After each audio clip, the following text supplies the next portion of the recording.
Hi there, I just want to share about this beautiful place in Montenegro called Stevan Estefan.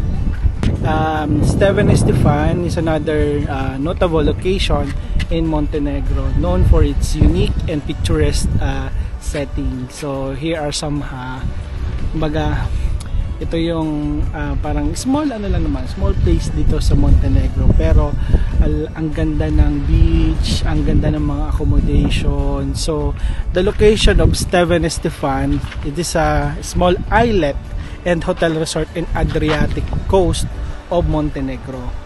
So approximately 6 kilometers siya ng southeast of Budva. So yun.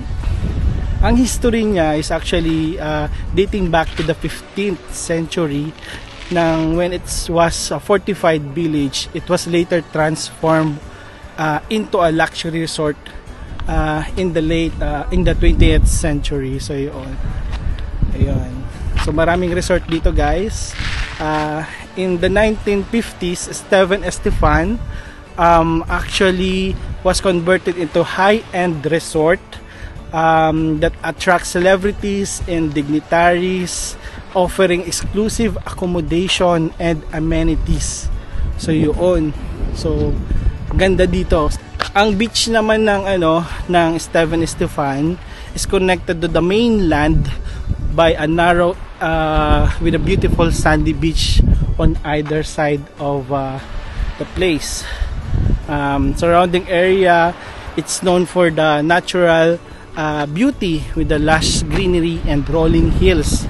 Ayun. So from our hotel, from Mestral Hotel, so I walk here about 15 minutes walk from our hotel. So medyo malayo lang ng konti, pero napansin ko nga, so yung surrounding nga siya ng natural beauty, tapos marami siyang mga rolling hills, tapos ang ganda ng beach, talagang picturesque siya.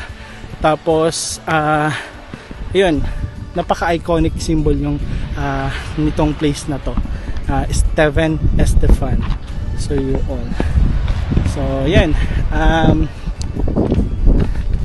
Yan. I hope see you in my next vlog. Vlogger na to. So yun. Thank you guys. Bye.